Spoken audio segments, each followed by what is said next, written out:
everybody, Ben Woodruff here with another falconry video. Today I'm here with Sundance. Sundance is a male Harris hawk, and he's an old fella, and I just recently inherited him, and I am excited to start working with him. But working with a new bird brought up some interesting points that I think are worth talking about in a video like this today, because it doesn't matter whether you are getting a brand new bird from the wild or from a breeder. Maybe it's a baby, an eyas that's been captive bred, or maybe it's a baby you pull from a nest in the wild, or maybe like Sundance here, a bird that has been flown successfully for many, many years. Regardless of any of these things, there's some important principles that are very vital to remember to understand the psychology and mental state of this bird. Now, if you haven't already, if you could hit subscribe to my channel, I very much appreciate it. I've been working since I had my stroke back in April to get up and running again, and we're doing good, getting some headway at keeping this channel going and getting some good falconer information out to you. Well, now Sundance here, I brought him up to the mountains to one of the places I want to hunt snowshoe hares with him and squirrels. If you can hear, hopefully, there's a tree squirrel right now barking at us. And that's part of the whole principle here, is when you get a new bird, you are already aware of the idea of falconry. You maybe have read it in books or read it online. Maybe you had a good mentor, somebody who taught you about falconry and taught you the ropes. You're aware that falconry has a history that goes back thousands of years. In just about every country of the world, there's some version of falconry that has occurred. We all know this. We've passed this information on generation after generation after generation. We know this, and it's great. The birds don't know that. The birds have no concept of falconry. Now, I'm sitting here with a Harris hawk, which is arguably the most social species ever used in falconry. They're pack hunters in the wild. They'll hunt together in packs as big as from 5 to 20.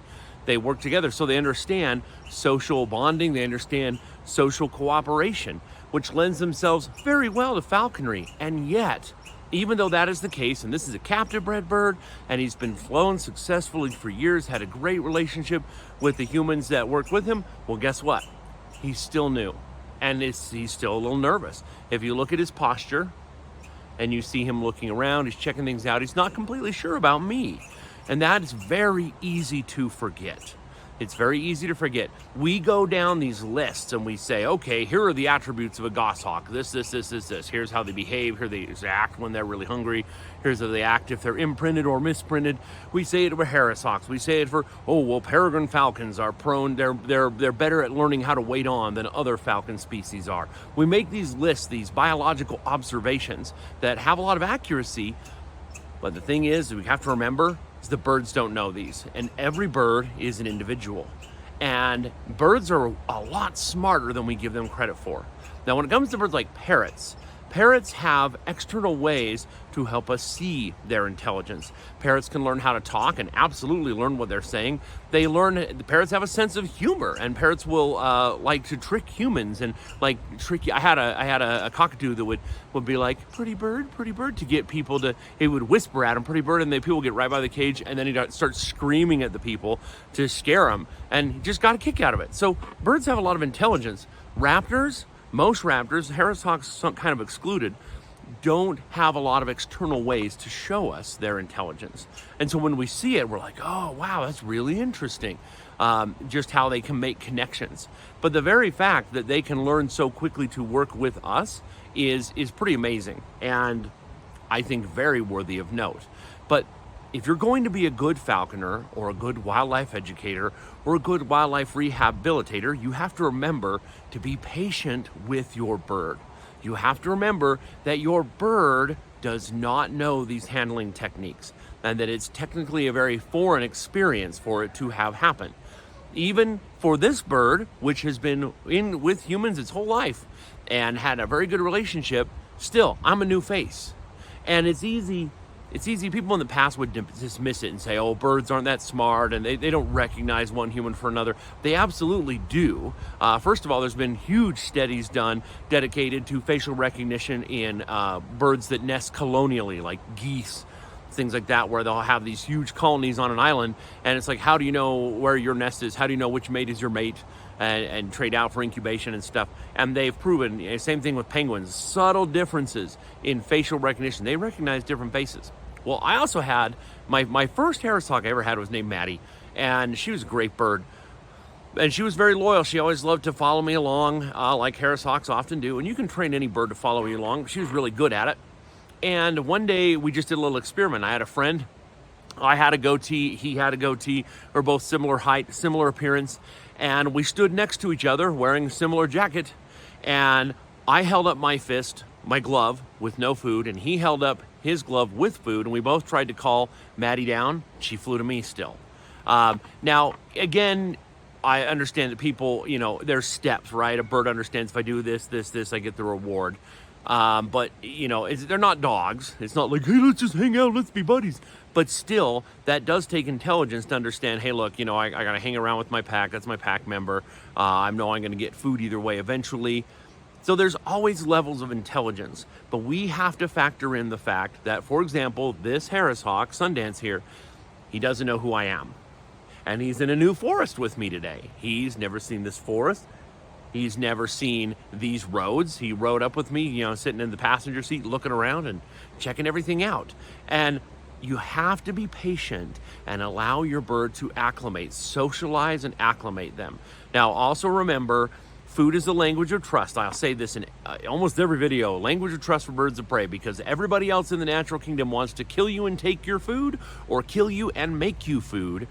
But you don't. You're like, hey, look, you can trust me. I can put food here. You can bend your head down, which makes you vulnerable, and you can take some food off of my fist. So that is the way that we initially build trust. But a lot of people say, hey, I got my bird at weight. Hey, I've got my bird, here's food. Why aren't you eating it? You still have to build trust through acclimation. You still have to allow your bird to become used to all different things. That's why if you watch my spiral and stomp video, where you can acclimate a bird to you literally running and jumping over it and stomping your feet on the ground right next to it while it's on the ground eating. You can acclimate a bird to just about anything. They're very smart. They're highly adaptable. That's why they're successful. But it takes patience and understanding and respect for the fact that their mind is an individual. They have never heard of falconry. They don't know what falconry is. They don't know what you're trying to accomplish. You have to help them see it. So don't become frustrated. Don't be like, well, what's wrong? I've trained 20 goshawks. Why isn't this goshawk eating yet? They have to understand. They have to learn, and you have to be patient with them until they feel totally safe. So I just wanted to share that principle because I think it's very easy for us. And again, it's ironic that this happens the longer we do falconry. I see falconers become more impatient the longer they've done falconry because they know that I know what I'm doing. I've been a falconer for years. Just eat the food or just fly to the fish. Just come down to the lure. Where in the beginning, you're a new falconer and wow, the first time your hawk flies to your fist, wow, it's so magical. It's so amazing. And so of course, you have that patience because it seems miraculous. But once you know the components that make a proper training program, then you're like, why aren't you being trained? Why aren't you flying to my fist? The food's right here. Why aren't you chasing after that rabbit? It's right there. You'll get an epic reward of a huge meal if you do. Be patient with them and understand this is their first time. And like I said, Sundance here, even though Sundance is a proven, amazing seasoned hunter and flyer and epic falconry bird, this is his first time dealing with me. So I'm letting him acclimate to me. I'm letting him get used to me and letting him learn to understand all of this. And hopefully we're gonna have a great old time flying together. So yeah, watch other videos and I'll see how it goes. But just remember, whatever bird you get, doesn't matter if it's a falconry bird, an education bird, an old bird, a young bird, a baby bird, whatever you get, if you have a bird of any kind, be patient with it and understand that this is its first time working with a human. So hope you enjoyed this video. I hope all of you have an epic falconry season. We're getting in October now. This is my favorite time of year. So everybody out there, have a great time. Let me know your questions and comments down below. And as always, happy hawking.